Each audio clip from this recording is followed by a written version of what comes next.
Please subscribe Tito Manny Vlog.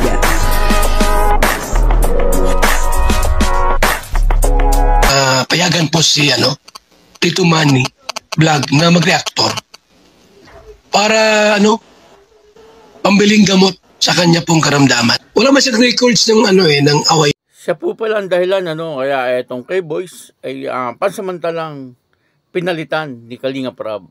Papanoorin po natin yung video at syempre bibigyan po natin yan ng konti reaction. Pero bago po yan, ako muna po bumabati sa inyong lahat ng magandang umaga, magandang tanghali at magandang gabi sa inyong lahat mga kapatid. Saan man kayo ng panig ng mundo naroon ngayon ay mag-iingat kayo palagi at pagpalain kayo ng ating Panginoon. Maraming salamat din po sa patuloy na tumatangkilik sa aking YouTube channel at nanonood sa aking video reaction. Patuloy lang po natin suportahan sila Kuya Bal Santos Matubang, Kalinga Prab at Edna Vlog, Jack Tapia at yung mga kasamahan ko pong reactor sa Kalingap. Ganun din po yung mga charity vlogger na Kalinga partner. Ito po yung video na kung saan ay nagsalita po itong si Kalinga Prab at kausap niya po dito ay si Kalingap David. At dito ay sinabi niya ang totoong dahilan kung bakit pangsamantala ay inalis muna itong K-Boys at pinalitan po ng iba parang hagibis parang ganoon yung ipinalit ni Kalinga Prab sa K-Boys. At ito po yung video, panoorin po natin. Ang kabuuan po ng video ito ay mapapanood po natin sa YouTube channel ni Kalinga David.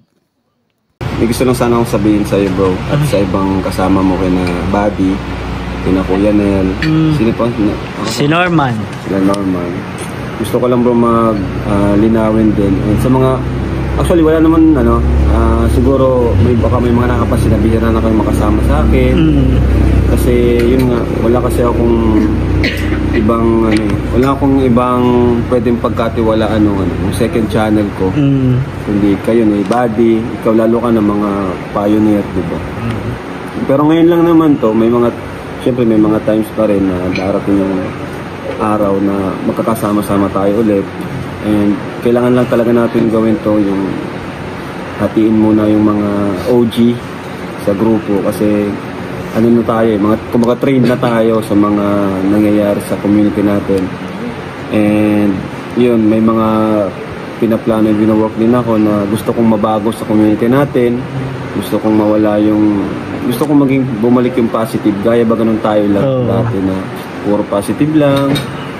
At masaya tayo sa ginagawa natin. Di gaya ngayon na ang daming siguro dahil nga lumalaki tayo, di ba? Lumalaki yung pamilya.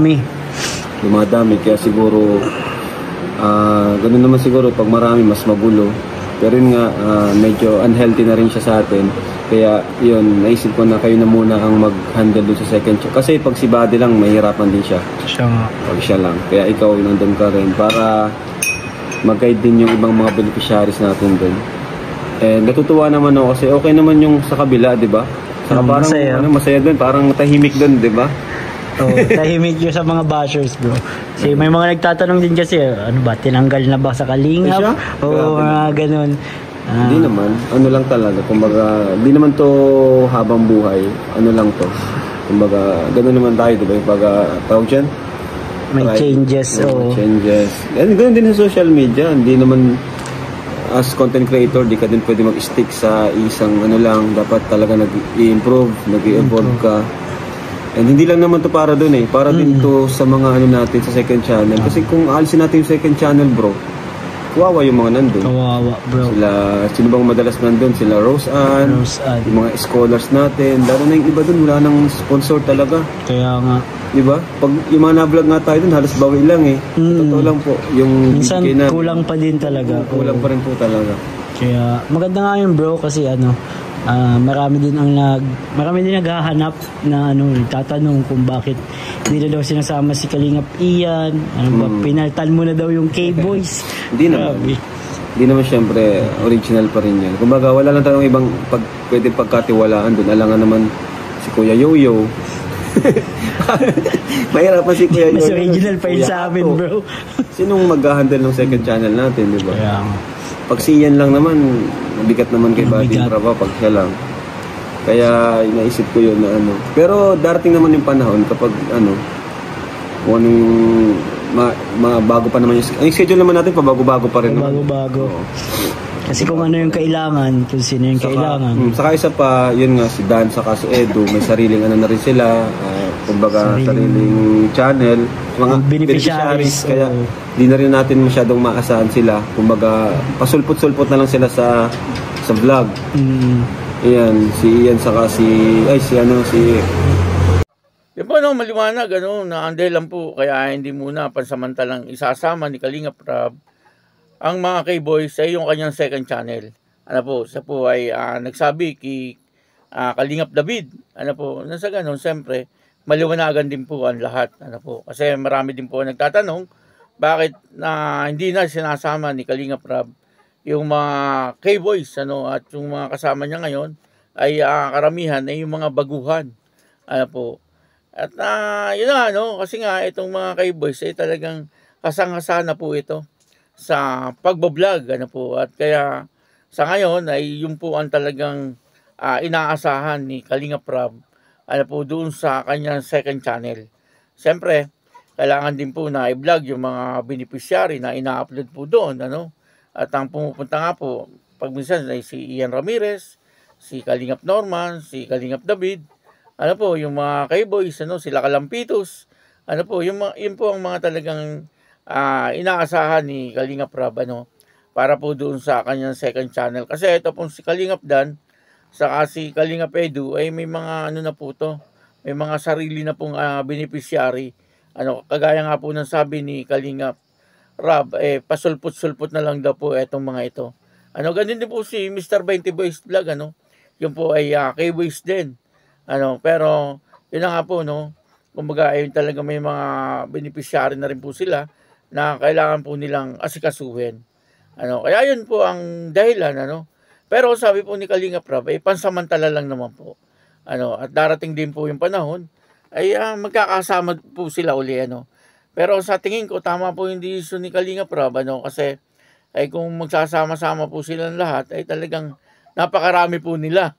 Okay na po yun, na yung K-Boys ay na-training naman na po, talaga sa pagbablog, at ang katunayan po niyan ay talagang nakilala po sila, Sa ngayon ay talagang sila ay kilalang-kilala na po ng mga tao dahil nga po sila ay naging K-Boys. Kaya tama din lang na iba naman ang kanyang makakasama. Sa ganon ay itong mga baguhan ay makilala din ng mga tao. Lumaki din po ang kanilang channel. Dahil nga po pag nakakasama ni Kalingap Rab ay talaga nakikilala at dumadami po ang viewers doon po sa kanilang mga channel. Kaya maganda rin po 'yon, na iba naman ang kanyang makakasama at hindi naman din po kinakalimutan ni Kalingap Rab siyempre yung mga K-Boys, Sabi niya po ay darating din daw po ang panahon na magkakasama uli po sila. Kumbaga, ito ay pansamantala lang. Kasi yung second channel po ni Kalingap Rab ay napakalaking bagay po noon kay Kalingap Rab. Una't una, ay yung kinikita po noong second channel ni Kalingap Rab ay isa po yun. Talaga sa umaalalay, doon sa kanyang mga beneficiary na wala pong halos sponsor.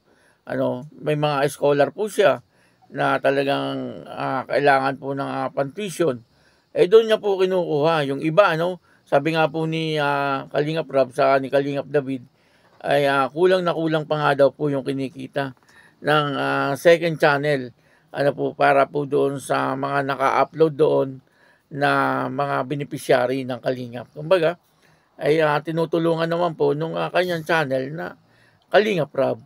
Kaya maganda din, yung dahilan ni Kalingap Rab. At yun na nga po, ang sabi po ni Kalingap Rab. Kaya yun, maraming salamat po sa inyo lahat. At ako po si Tito Manny Vlog na nagsasabing God bless you all. Diyos mabalos.